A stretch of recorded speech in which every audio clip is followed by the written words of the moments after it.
Criação de Gore Vidal, lançado em 1981, desbrava o século V a.C., uma das épocas mais agitadas e ricas da história da humanidade.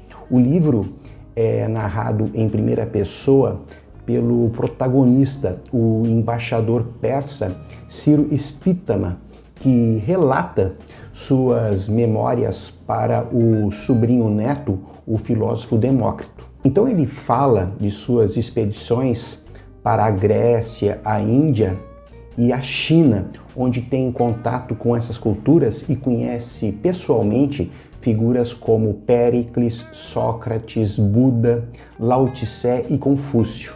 Ciro, já idoso, começa seu relato dizendo que tinha ficado cego, que era neto do profeta Zoroastro e que já havia servido aos grandes reis persas, Xerxes e Dario. Ciro Spitama, em suas expedições, que duram décadas, nos proporciona conhecer bastante sobre como eram principalmente a Grécia, a Pérsia, a Índia e a China, lá no século V a.C. É importante destacar que grandes ideias e teorias religiosas, filosóficas e políticas foram concebidas nesse período.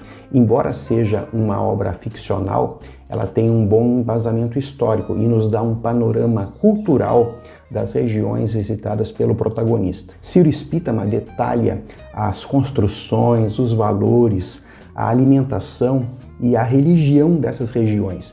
Ele viaja em busca de riquezas, mas busca intimamente novos conhecimentos e respostas para a compreensão da vida e a origem do universo. É perceptível uma certa crítica à cultura grega feita pelo autor, cultura que se tornou, juntamente com Roma, um dos principais modelos do mundo ocidental. Talvez seja esse um dos principais méritos do livro. O romance desafia a visão tradicional e eurocêntrica da história, que glorifica a Grécia clássica como berço da civilização ocidental. Ciro Spitama, o protagonista, encara a Grécia como um fundo de quintal cultural e militar, de importância secundária em comparação com os vastos impérios da Pérsia, Índia e China. Tem alguns trechos, entre tantos, que o autor, através de seu protagonista Ciro Spitama, demonstra com boas doses de humor e ironia o seu desprezo pelos gregos. Vamos ver. Tomei por hábito nunca demonstrar dissabor quando insultado por bárbaros. Felizmente sou poupado dos seus piores insultos, coisas que eles trocam entre si mesmos. É uma felicidade para o resto do mundo o fato de os gregos se odiarem entre si muito mais do que aos estrangeiros. Um exemplo típico. Quando o outrora renomado dramaturgo Ésquilo perdeu um prêmio para o atualmente aplaudido Sófocles, ele ficou tão furioso que trocou Atenas pela Sicília, onde encontrou um fim bem satisfatório. Uma águia, à cata de uma superfície dura onde quebrasse a tartaruga presa às suas garras, tomou a careca do autor de Os Persas por uma pedra e soltou-a com uma pontaria certeira. Atualmente, a maior parte das construções está ocorrendo na Acrópole, um penhasco cor de leão, segundo a poética descrição de Demócrito, que se projeta não só sobre grande parte da cidade, como sobre esta casa. Em consequência, no inverno, como agora, ficamos com menos 1 hora de sol por dia. Hoje em dia, a principal característica da Acrópole são as casas ou templos que contêm as imagens dos deuses que o povo finge adorar. Bem, esses trechos demonstram, segundo o autor, a falta de unidade, o ressentimento, a desorganização e a hipocrisia dos gregos daquele período histórico. Sócrates é tratado no livro não como um grande filósofo, mas como um mau pedreiro que havia sido contratado pelo protagonista para fazer uma reforma na fachada de sua casa.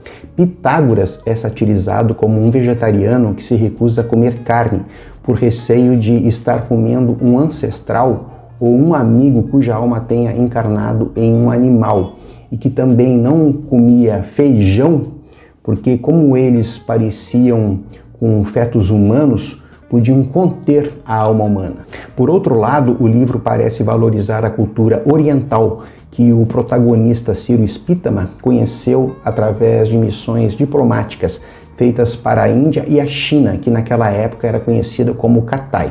Na Índia, Ciro Spitama se encontra com Buda e ouve ele falar sobre as 4 verdades, o caminho dos 8 passos e o Nirvana. Já na China, em um encontro com Lao Tse, o mestre chinês ensina ao protagonista um pouco sobre o taoísmo, que Tao é o caminho, a ordem natural das coisas, que se segue quando conquistamos o Wu Wei, que significa literalmente não fazer nada, mas que significa de verdade agir de forma eficiente, sem gastos desnecessários de energia. Wu Wei é alinhar-se com o fluxo da natureza e do universo, em vez de tentar forçar resultados através do esforço excessivo.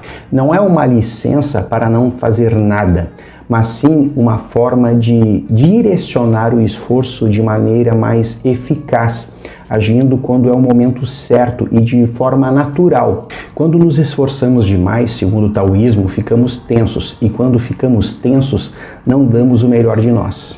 E depois, em uma conversa com Confúcio, Ciro aprende com ele o que é o céu.